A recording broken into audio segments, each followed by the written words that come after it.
barbering. Going from 2019, I had no high ticket clients. I was broke, eating ramen noodles. I was on that ramen noodle diet. No man, no grown man eats ramen noodles, but that's what I was doing.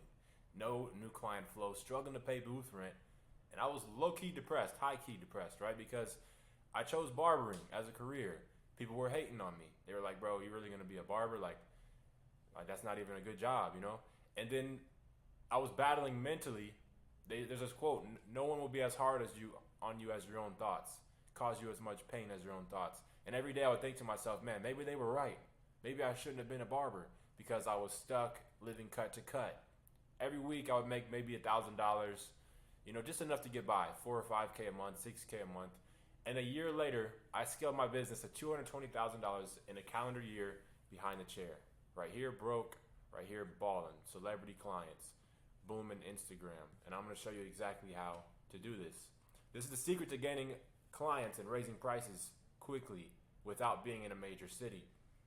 Now, why would anyone need this, first of all?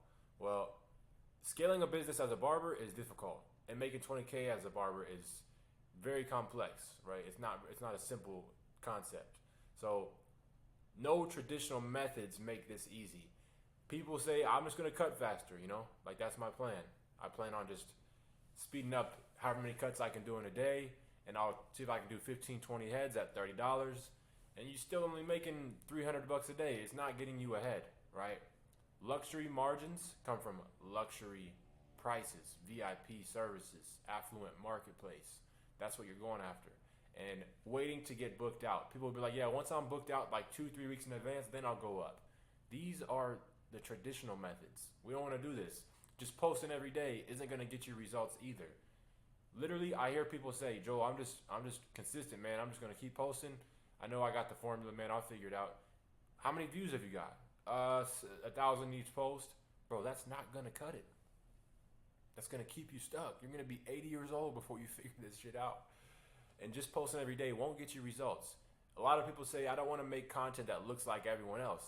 That's going to keep you stuck. All I know is that it keeps people stuck when they don't want to copy consultations, voiceovers, the right type of covers with the right tool placement, editing, and doing barbering like a top barber, right?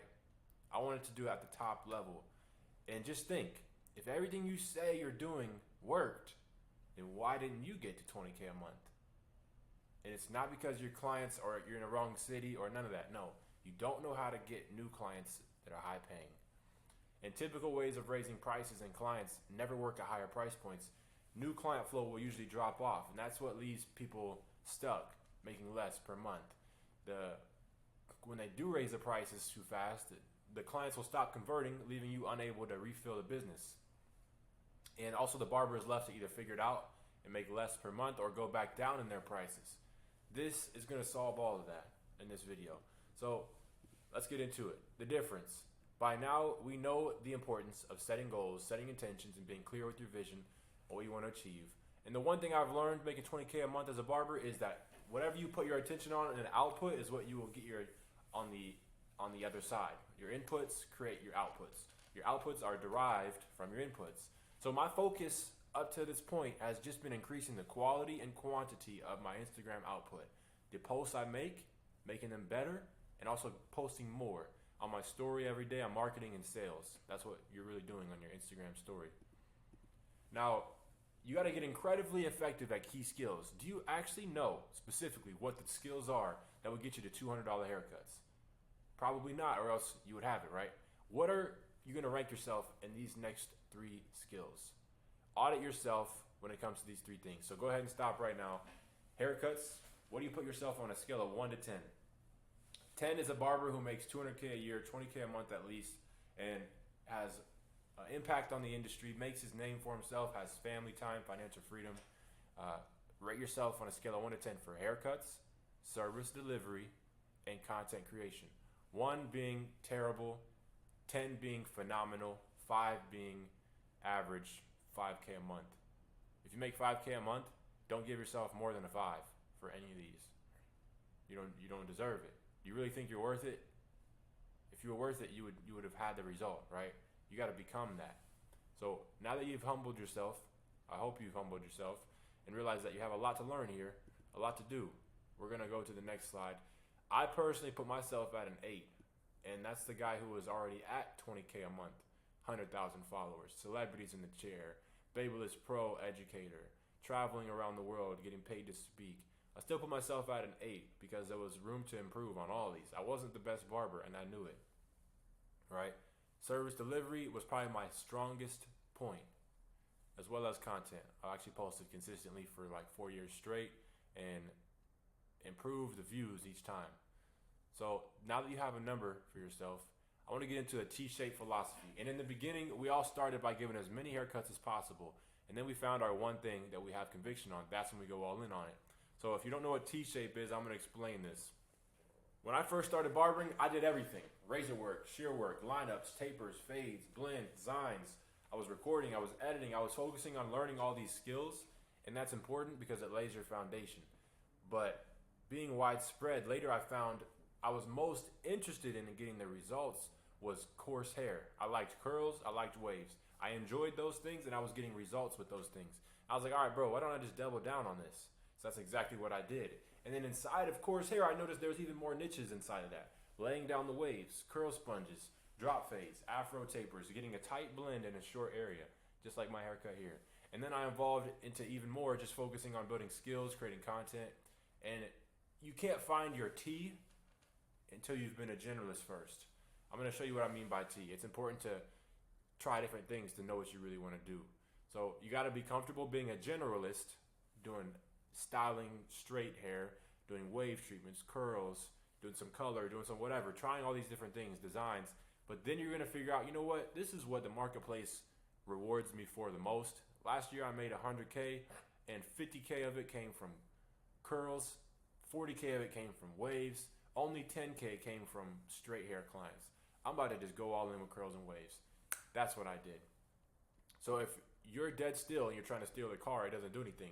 You've got to be moving. So if you don't know your T-shape yet, your specialty yet, then just keep moving. So here's an example on a large scale. Marketing, finances, image consulting, communicating, boom. Pick image consulting. That's going to be your strongest impact on you making 20K a month as a barber. Here's an example of it on a deeper level inside of barbering. Designs, beards, texture, enhanced Hollywood haircuts. That's the one I picked that had the fastest results for me. And here's the example. Enhanced Hollywood haircuts, right? These people all paid 200 plus for a haircut. So what does it mean to be a T-shaped barber? That's a barber who could do all the simple, clean designs, a little bit about beard, matching the client's face shape to the facial structure, the haircut to the face structure. They know a little bit about sectioning, shear work, adding volume. They can apply enhancements. They can set up a business structure. They have an S Corp. Please get an S Corp, right? So you can put all your funds into your business bank account and not commingle them. So when you do your taxes, it's all professional. A T-shaped barber would know a decent amount about all this stuff, but then he would be very intense about his one thing. So T-shape, you got to be good at different things, but your one specialty might be enhanced Hollywood haircuts. It might be straight hair Edgar's, cabeza de hongo, right? It could be anything. It could be designs. But you might have mastered the tight blurry blend and enhancements, but if you don't know anything about recording, engaging content, or making marketing content, then you're useless. So you have to be able to be good at multiple things. You have to know how to handle your clients. You have to be able to market yourself. You have to be able to set up a business. You have to do time management, create your schedule. So the problem is generalism is currently ruling the barber industry, right? Barbers. You know, like, be a generalist. It's okay to cut walk-ins all day. It's good to cut walk-ins. Don't raise your prices. Stay where you're at. Don't focus on personal development. That's that message that's currently in the barber industry, and it's plaguing people, keeping them stuck. That's the reason why the industry is so behind. So barbering in 2024 is evolving. There's hundreds of specialties that we could master. Most barbers that are upcoming know a little bit about everything, but they're not outstanding or undeniable about one thing. Me personally, if you like the message I just spoke on, sure, listen to that message. But this is for me, my younger self. I wanted to be great at one thing. I wanted to cut celebrities, be a top barber, make $1,000 a day. I wanted to retire my mom. There was a lot of goals I had that I knew the old way wasn't going to cut it. So the worst situation would be to know nothing, about anything. Next would be to know a little about one thing. Then you could know something about a lot of things. Still not good because you're not having any breakthroughs. That's still a 6K a month barber. But then you can find out how to know a ton about one. The problem with that is you're still paralyzed in this one position. The way where you start to really grow is when you start to know a lot of things, but you are absolutely, tremendously, irrefutable, undeniable. No one can denounce you in your one thing. Get that much confidence, I promise you there's no way you'll keep the money off you. Money will just flow to you, attract to you. Whenever I post a curls and waves video, it was like people just DM me, bro, where are you located, dog? Because I was irrefutable. No one can denounce it. That's what you want to be. Undeniable in your one thing. So be comfortable being a generalist until you know what you want to be a specialist on. That's the key. Now I'm going to introduce the 9-3 is the secret on creating an action plan for you, getting better at it. This is how you can know exactly what you're supposed to work on today, right now. And it's what got me $220,000 in a single year as a barber at 23 years old. So if I can zoom in, 22K a month in the month of December 1st, 2022. There you go. So that's a bank statement from my Chase Bank. This is 24K on my QuickBooks. And this is my actual tax returns, you guys. Name a barber that showed you tax returns for $220,000. Adjusted gross income, top line revenue. An amount that I owed in taxes, $44,000 to the IR and the S. I'll teach you more about that in a later date. That's a whole nother episode, podcast, but we're going to get into this right now. What price do you want to charge for a haircut, man? That's the key. That is the key. You have to know your destination before you even start. What level of detail can we add in the following 3 areas? Clean, enhanced lineups, tight fades, keeping the C-cup dark, silhouette. For the haircut, you're going to go haircut, then you're going to go face, then you're going to go overall experience. Okay, so for the face, it could be like the Kiss Express dip brush method. It could be straight razor work, right? Learning how to soften up the skin with different products with the hot towel. Okay, it could be doing a facial scrub, a black mask, buying the little mister or the scrubber or the steamer, all these little products, the gold masks, razor neck shave. I never did this. I felt so uncomfortable every time I did that, bro. I was like, I didn't become a barber to like be anxious all day. That just wasn't my lane. Eyebrows, cool, yeah. Now, for experience, I gave my clients a hot tower shampoo upon request for every client.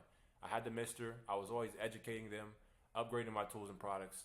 You got to pick in these 3 areas for your haircuts. Now we're going to do the same for your content. This is huge. This is the most important because it's not the best barber, but the best known barber. Remember that. So we're going to get you known on these 3 things. For recording, it's going to be angles, clear, unobstructed view of hair falling, of the making sure that your tools are not blocking the view, lighting, getting more clips. All you guys just get like 3 or 4 clips in there. I need like 6 to 10. The video should be 15 seconds long at the minimum. Record more pattern breakups, point out problem solutions, consultations, and then you have for editing.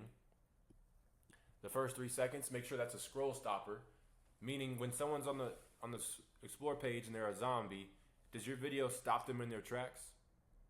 That's the key, a scroll stopper. Keyframes, matching the tempo to the song, zooming in, strongest actions to the front, voiceovers, etc. Now for covers, what about tool placement, placing the trimmer correctly, tilting the client's chin to the chest so the viewer can actually see the angle versus here, I can't see the top of the head. So it's all about maneuvering the client's face, placing the tool correctly, choosing the correct canvas. If they have an overgrown beard, where should you do the cover at? On the beard, the top line of it. Put the hard line in, the trimmer or razor right above it, anticipation. If it's an overgrown lineup, obviously at Edgar, where are you going to do the lineup at? Cool. Now, if they have a neck beard, you do the neck. You do a cover on the neck beard. Facetune, Snapseed, Airbrush. That's another thing you can learn is all the editing apps. Now, what would have the most impact to get you to $200 a haircut? That's the question. So I want you to rank these in order. 1 being the most value and 9 being the least impactful. That will get you to $20K a month. And here is my example. This is a simple example for angles, covers, pointing out the problem, voiceovers, consultations, hot towel every client or shampoo every client. Your choice. Sometimes I would do both if they were like a VIP or they just needed it to get the ash line. Perfection, all natural lineups, speaking of the ash line. And then first 3 seconds being a scroll stopper, covers, learning the editing apps. This is a phenomenal list. Right now, screenshot this and take this and run with it. Now, if you are someone who likes to think for yourself, then perfect. Write your own list. Okay? Now we have 9 different areas of directions of growth that we can go in. And now we have a list of the top areas of improvement that'll put us in a position to confidently raise prices to $200 a cut. Now remember, over an 8-week period, we're about to cross off as many new skills as possible on this list. So working with me one-on-one, that means that I'm going to guide you through this list to make sure that you have the correct order for each of those on the list. Because within each week, we should see new clients from the changes you make. And the clients you got, we should retain them better because we improved your personality, because we improved your service, because we improved the problem solution. Okay, once it becomes a standard, then we cross off one off the list, right? So we would say, okay, cool. We would say done. And we would cross it off. Boom. And then we move on to this one and cross it off. And so on and so on. So here's another example for haircuts, right? And this is the T-shape that we were referring to earlier. Lineups, C-cups, hard parts, enhancements. We chose lineups in this example. So this is what I mean by T-shape. At the bottom of the T is the one we're focused on. This is our foundation, but this is the one we're going to be irrefutable in. And you can break this into weeks, right? Tight fade, C-cup, hard parts, enhancements. If you chose, some clients really want to see a tight blend. They want it very balded out, but they also don't want you to bring the density down too much on the top. So what does that mean? Tight blend. If that's the case for week 1, we're just going to master that. We're going to break this down into the parts that make up the whole, and you're going to master tight fade. Once it's done, you see we cross that off the list, week 1. Now we go C-cups. You're just going to master C-cups. This is how we break this down, this simple. Then you're going to master hard parts, week 3.